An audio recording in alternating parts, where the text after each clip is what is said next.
হরিপুরে নাবালিকার ময়নাতদন্তের প্রাথমিক রিপোর্ট কি রয়েছে সেই রিপোর্টে? নাবালিকার দেহে একাধিক আঘাতের চিহ্ন রয়েছে।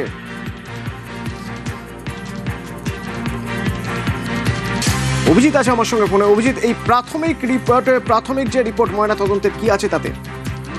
অতনু, যৌন নির্যাতন করে মাথায় আঘাত করে জলে ফেলে দেওয়া হয়েছে এবং তারপরে জলে ডুবে মৃত্যুই বলে জানা যাচ্ছে ময়নাতদন্তের প্রাথমিক রিপোর্টে। যেটা জানা যাচ্ছে যেটা তার যে নাবালিকার দেহে একাধিক ক্ষতচিহ্ন রয়েছে। মাথায় আঘাত করে জলে ফেলে দেওয়া হয়েছে এবং পাকস্থলিতে তার অনেকটা জল পাওয়া গেছে। যৌনাঙ্গে ক্ষতচিহ্ন পাওয়া গেছে। চিকিৎসকদের অনুমান তার যৌনাঙ্গে বলপূর্বক নির্যাতন করা হয়েছে। মাথাতেও একাধিক আঘাত রয়েছে। কোনো জায়গায় ঠুকে দেওয়ার ফলে বা ভারী কোনো বস্তু দিয়ে আঘাত করার ফলে এই ক্ষতচিহ্ন হয়েছে বলেই প্রাথমিকভাবে মনে করা হচ্ছে। এবং একই সঙ্গে শরীরের বিভিন্ন অংশে, হাতে, কাঁধে, কোমরে, সেই সব জায়গাতে আঁচড় কামড়ের দাগও রয়েছে। মাথায় আঘাতের পরে পুকুরে ফেলে দেওয়ার সময়ও নাবালিকা বেঁচে ছিল এমনটাই মনে করা হচ্ছে। কারণ ওই ময়নাতদন্তের প্রাথমিক রিপোর্টে ওই নাবালিকার পেটে জল পাওয়া গেছে। মাথার ক্ষত থেকে অতিরিক্ত রক্তক্ষরণ এবং জলে ডুবেই শেষ পর্যন্ত ওই নাবালিকার মৃত্যু হয়েছে বলেই ময়নাতদন্তের রিপোর্টে উল্লেখ করা হয়েছে বলে জানা গেছে। তবে ভিসেরা পাঠানো হয়েছে এবং সেই ভিসেরা রিপোর্ট আসার পরও আরো এই বিষয়টা নিশ্চিত হওয়া যাবে। ভিসেরা পরীক্ষা করার জন্য ফরেনসিকে পাঠানো হয়েছে। ভয়ঙ্কর ঘটনা। ময়নাতদন্তের প্রাথমিক রিপোর্টে যতটুকু উঠে আসছে, যৌন নির্যাতন বলা হচ্ছে। দেহে একাধিক আঘাতের চিহ্ন রয়েছে। মাথায় আঘাত করা হয়েছে, মাথায় আঘাত করে জলে ফেলে দেওয়া হয়। অর্থাৎ ময়নাতদন্তের প্রাথমিক রিপোর্ট থেকে এটুকু আঁচ করা যেতে পারে যে সময় জলে ফেলা হচ্ছে তখনও জীবিত ওই নাবালিকা। কারণ তারপরে দেখা যাচ্ছে যে নাবালিকার পাকস্থলিতে জল পাওয়া গিয়েছে। যৌনাঙ্গে আঘাত, দেহে বিভিন্ন জায়গায় আঁচড়ের দাগ। নাবালিকার দেহ ভিসেরা পরীক্ষায় পাঠানো হয়েছে।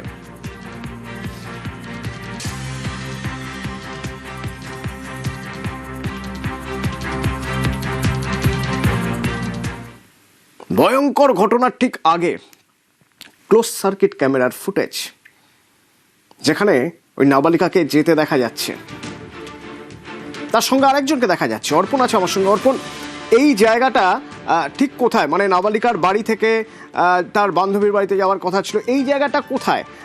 রাস্তাটা যেমন বোঝার চেষ্টা করবো, জানতে চাইবি যে পাশে নীল টুপি পরে, লাল টি শার্ট পরে কে?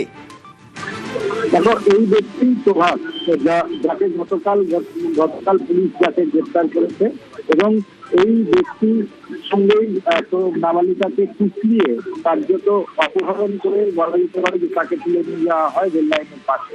এবং সেখানে একটি পেয়ারা বাগান, সেই পেয়ারা বাগানেই তাকে চারজনের কাছে তুলে দেওয়া হয় এমনটাই বয়ান দিয়েছে। এবং সেই বয়ানের ভিত্তিতে পুলিশ তদন্ত শুরু করে এবং সেখান থেকেই এই মূল ব্যক্তি আনন্দর নাম উঠে আসে এবং আনন্দের সঙ্গে তার আর দুই ছাত্রের তারও কিন্তু নাম এই প্রবাসের কাছ থেকেই উঠে আসে। এই ব্যক্তিরা কারা সেটা কিন্তু জানার জন্য ইতিমধ্যেই তাকে দফায় দফায় জিজ্ঞাসাবাদ করা হয়েছে। সিসি ক্যামেরার ফুটেজে যার এই তদন্তের ক্ষেত্রে অত্যন্ত গুরুত্বপূর্ণ এবং এই সিসি ক্যামেরার ফুটেজ দেখেই প্রথমে ওই নাবালিকাকে কে নিয়ে যেত সেটা চিহ্নিতকরণ করেন। যদিও স্থানীয়রা এই কাজ করেছিলেন, তারপরে যেটা দেখা গিয়েছে যে স্থানীয় মানুষজনই এই নাবালিকার দেহ যে ভেটের মধ্যে থেকে পুকুরের পাশে সেখান থেকে উদ্ধার করে এবং সেই মৃতদেহ উদ্ধারের পরেই কিন্তু দেখা যায় এলাকায় উত্তেজনা ছড়ায়। এর সঙ্গে যারা যারা যোগ দিয়েছে তাদের প্রত্যেকের গ্রেপ্তারি জানানো হয়, প্রত্যেকের কঠোর শাস্তি দাবি। ইতিমধ্যে 3 জন গ্রেপ্তার, মূল অভিযুক্ত গ্রেপ্তার। যে ফুটেজ দেখছেন এই ফুটেজ 4 তারিখের, 4 জুলাই 2026 বিকেল 4টে বেজে 44 মিনিটের পরের ফুটেজের সঙ্গে যাকে দেখা যাচ্ছে নাবালিকার সঙ্গে প্রভাস মণ্ডল। যে প্রভাস মণ্ডলকে আগে গ্রেপ্তার করা হয়েছে এবং প্রভাস মণ্ডল তখন আনন্দ সর্দারের নাম বলেছিল যে একে নিয়ে গিয়ে আনন্দ সর্দার এবং বাকিরা যারা রয়েছে সেখানে পৌঁছে দিতে হবে। আনন্দ সর্দার মাস্টার মাইন্ড বলা হচ্ছে পুরো প্ল্যানের পিছনে। সেই আনন্দ সরকার মূল অভিযুক্ত, সেও গ্রেপ্তার।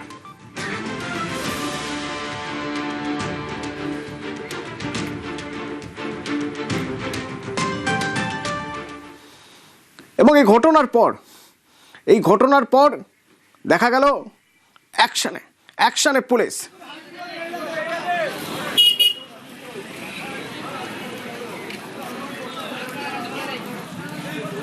এবং তারপর নিহত নাবালিকার বাবার সঙ্গে মুখ্যমন্ত্রীর কথা।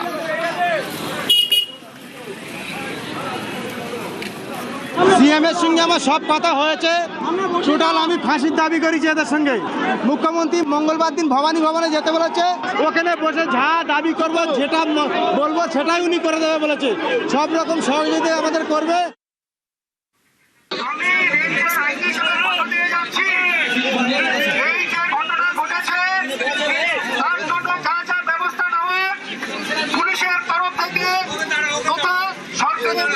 সবকিছু না হবে। একটু আগে মাননীয় মুখ্যমন্ত্রী ফোন করেছিলেন, মেয়েটির বাবা নাসির বাবুর সঙ্গে কথা হয়েছে। সরকারের তরফ থেকে, পুলিশের তরফ থেকে যত রকম যা করার আমরা করব। এই কেসে যারা আসামি আছে তাদের প্রত্যেককে সাজা হবে এবং আপনাদের দাবি মতো তাদের দোষীদের রেয়াত নয়, আগেই বুঝিয়ে দিয়েছিল পুলিশ। সব রকমের ব্যবস্থা নেওয়া হবে।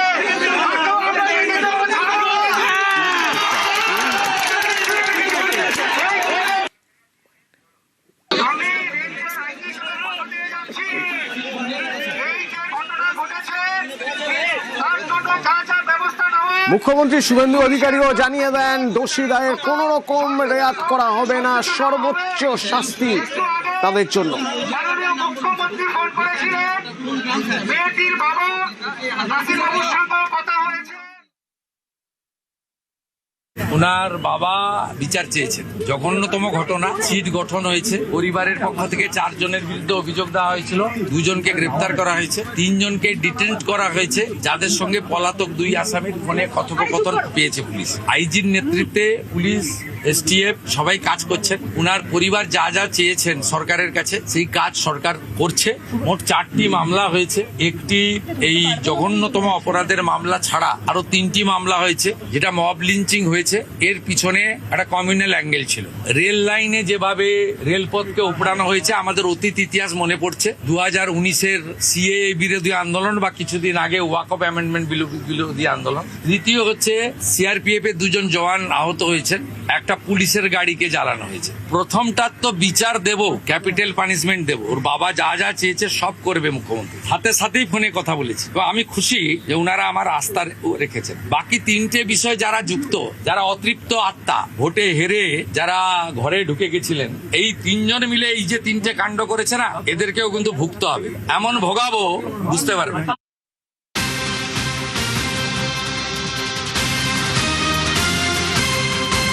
বারুইপুরের ঘটনার তদন্তে স্পেশাল ইনভেস্টিগেটিং টিম, 6 সদস্যের এই টিম। কারা রয়েছেন এই টিমে, কিভাবে হবে তদন্ত? কল্যাণ আছে আমার সঙ্গে। কল্যাণ, একেবারেই অতনুদা জানিয়ে রাখি, যে সিট গঠন করা হচ্ছে সেই সিটের কিন্তু মূল দায়িত্বে রাখা হচ্ছে অ্যাডিশনাল এসপি যিনি আছেন বারুইপুর জেলা পুলিশের পিনাকি দত্ত। তিনি একদিকে যেমন আছেন, এসডিপিও বারুইপুর আছে, আইসি বারুইপুর আছে এবং এসওজি টিম থেকে একাধিক পুলিশ আধিকারিকদের কিন্তু এই সিটের টিমে হচ্ছে তাদেরকে রাখা হয়েছে। মূলত এদের যে দায়িত্ব দেওয়া আছে, যে ওভারঅল যে বিষয়টি, সেই ওভারঅল বিষয়টি দেখবে। একদিকে যেমন যারা অভিযুক্ত তাদেরকে ধরা হচ্ছে, তারা কোথায় পালিয়ে আছে সেই সব বিষয় যেমন দেখবে, তারই পাশাপাশি তদন্তের গতি বাড়াতেই কিন্তু এই সিট গঠন করা হয়েছে, যেন কোনোভাবে তদন্তে খামতি না থাকে। সেই কারণেই হচ্ছে ভারপ্রাপ্ত আধিকারিকদেরকে কিন্তু এই সিটের দায়িত্ব দেওয়া হয়েছে। একদিকে যেমন এই সিট রয়েছে, তারই পাশাপাশি কিন্তু এসটিএফ এরও প্রায় 25 জনের একটি টিম ইতিমধ্যে বারুইপুর থানায় আছে। তারাও কিন্তু দেখছে বিষয়গুলি, যে কোনো রকম ভাবে যারা অভিযুক্ত তারা অন্য কোথাও পালিয়ে যাচ্ছে কিনা, তাদের টাওয়ার লোকেশন লাস্ট কোথায়, তারা তাদেরকে সেল্টার দিচ্ছে, এই পুরো বিষয়গুলো কিন্তু দেখতে। ফলে রাজ্য সরকারের পক্ষ থেকে কিন্তু বিন্দু মাত্র কোনো নয় সেই বিষয়টি কিন্তু পরিষ্কার। কারণ যেভাবে একদিকে বিশাল পুলিশ বাহিনী মোতায়েন করা হচ্ছে, তারই পাশাপাশি সিট গঠন এবং এসটিএফ অর্থাৎ এই যে এসটিএফ যে টিমটি বারুইপুরের সাথে এসছে, তারা কিন্তু জাহাঙ্গীর খানকে উত্তরবঙ্গ থেকে ধরে এনেছিল। সেই টিমটিকেই কিন্তু বারুইপুরের ঘটনার দায়িত্ব দেওয়া হচ্ছে। ফলে কোনো রকম ভাবে অভিযোগের যেমন তদন্ত করবে, তেমনি 6 সদস্যের এই স্পেশাল ইনভেস্টিগেটিং টিম পুলিশের উপর হামলা, গাড়ি ভাঙচুরের ঘটনা, গণপিটুনিতে মৃত্যুর অভিযোগ করেও মামলার দায়ের হয়েছে। এই সিটে থাকছেন অতিরিক্ত পুলিশ সুপার বারুইপুরের পিনাকি দত্ত, থাকছেন বারুইপুর এসডিপিও অভিষেক রঞ্জন, থাকছেন ক্যানিং থানার এসআই রনি সরকার, বারুইপুরের এসওজি সৌমেন দাস, বারুইপুরের আইসি জয়ন্ত পোদ্দার এবং আইও দিগন্ত মণ্ডল। ধর্ষণ করলে কেন একজন 10 বছরের মেয়েকে? বারুইপুরের জঘন্য নিন্দনীয় ঘটনা, মন্তব্য অর্থমন্ত্রী স্বপন দাশগুপ্ত। এটা খুব জঘন্য ঘটনা হয়েছে, এটা নিন্দনীয় ঘটনা। তার ওখানে যাদের দায়িত্ব দেওয়া হয়েছে তারা নিশ্চয়ই যে যারা কালপ্রিট আছে তাদের তারা বেশ দ্রুত গতিতে যেন তাদের ধরা হয় এবং আশা করি তাদের আইন মাফিক যে ধরনের পানিশমেন্ট দরকার সেগুলোই করেছে, সেটাই আমরা বলতে চাই। এটা একটা জঘন্য ঘটনা, এই ধরনের ঘটনা হওয়া উচিত না, কিন্তু এই ধরনের ঘটনা খুব নিন্দনীয়। এগুলো হলে পশ্চিমবঙ্গের মুখ কালো হয়ে যায়। কঠোর থেকে কঠোরতম শাস্তি হবে, আশ্বাস পুর নগর উন্নয়ন মন্ত্রী অগ্নিমিত্রা পালের।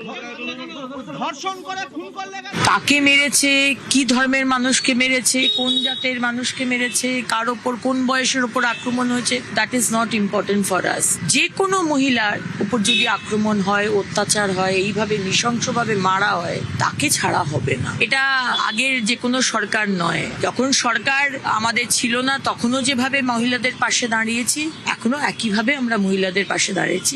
স্ট্রিক্ট থেকে স্ট্রিক্টেস্ট পানিশমেন্ট হবে, আপনাদের আমি আশ্বস্ত করছি।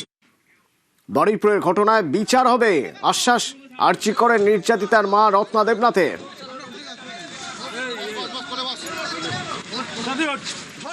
মানুষ অনুভূতি হারিয়ে ফেলেছে, মানুষের চেতনার বিকাশ ঘটছে না, এটা বেদনাদায়ক খুবই। আমাদের সরকার মাত্র 2 মাস এসেছেন, আমি বলবো তাকে শক্ত হাতে এগুলোই দমন করা। মেয়েদের কেন এরকম একটা পণ্য হিসাবে ইয়ে করা হবে? অবশ্যই বিচার হবে, বিচারে বাধা আসবে না।